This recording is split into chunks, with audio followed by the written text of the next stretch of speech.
This boat's the destination of someone who uses the harbor for relaxation. One way this owner gets away from it all is by using this boat as a means of transportation to visit folks who are just friends that are scattered throughout Southeast. And another way this troubadour gets away from it all is by making a special of the folks kind of music.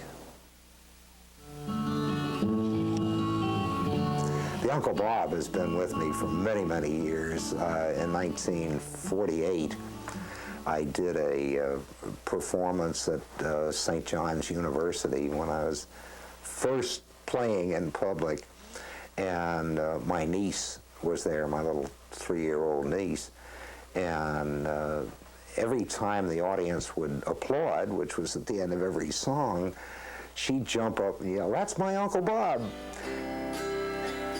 And the Prince Rupert to meet our ship, rooms are mighty rare. Stayed with the Ottos and ate their grub, there's nice folks everywhere. June 13th on the Malaspina. 1966, Barb and I packed 5 kids into an old station wagon and took off for Juneau. Juneau town. We stayed in Joe Shaw's A-frame out on Fritz Cove Road, and that's where I wrote the Ice Blue Mendenhall Glacier Blues, which was kind of the story of our trip across the country and coming to Alaska from Florida. And Alaska has been Bob Pavitt's home ever since.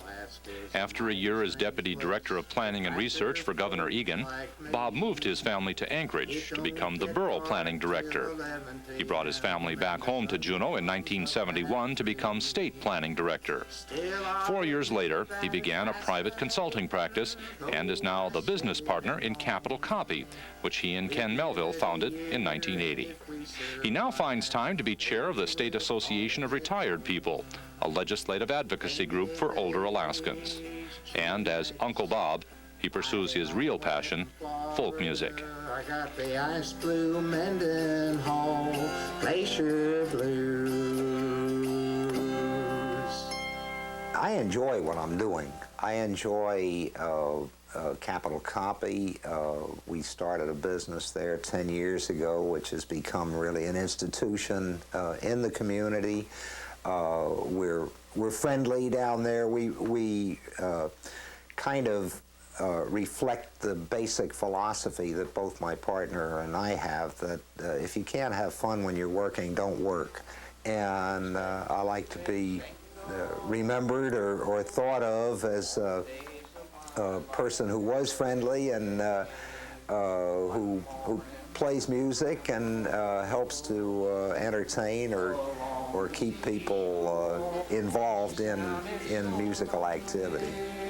Music's been an integral part of my entire life. I think that in my planning career, my governmental career, my ambition was always to leave a community a little better than I had found it. And I hope that I've been able to do that with my governmental work, but the music is a real part of it.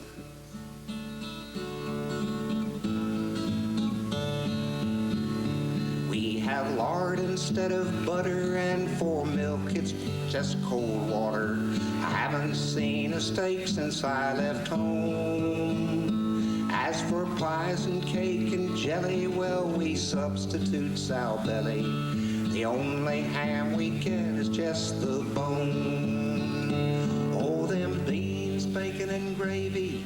I sing because I have to sing. I sing because I'm happy. I sing because things happen in your life that just are better done in music than they are in some other expression.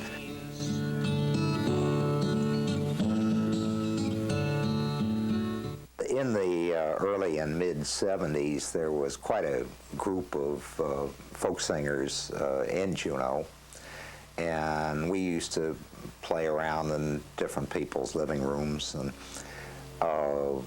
we started finding that the living rooms weren't quite big enough. You get 8 or 9 guys and trading songs and passing around, and it just got too big for a living room. In 1975, these folk singers moved to the governor's room of the Alaska State Museum and became the Alaska Folk Festival. Since then, the festival has expanded to the high school, the Armory, and now Centennial Hall.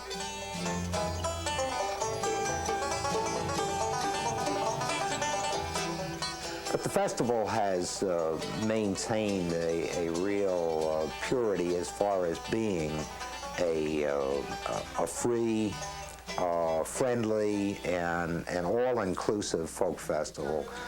We've never turned anyone away because they say, well, I do jazz, or I do rock, or I do, what I do is not strictly folk music. Well, it's music of the folks, and it is folk music, And there's no censorship as far as political content or what the songs are about.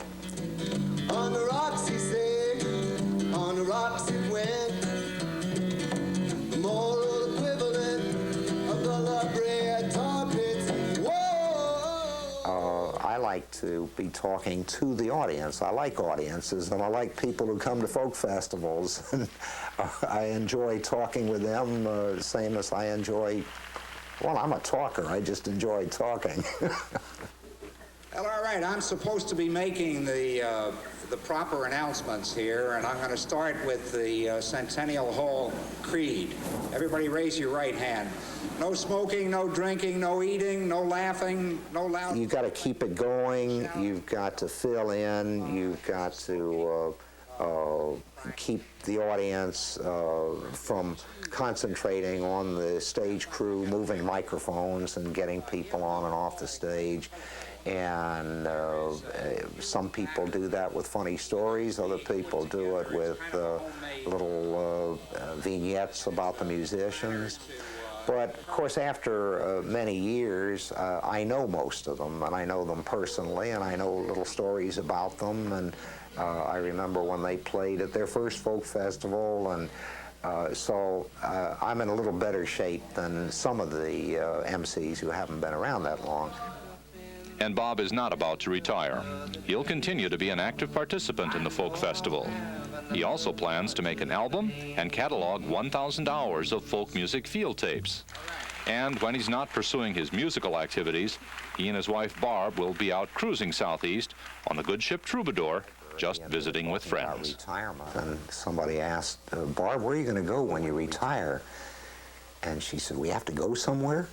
I said, if Bob and I wanted to go somewhere, we would have gone years ago. We've always gone where we wanted to go.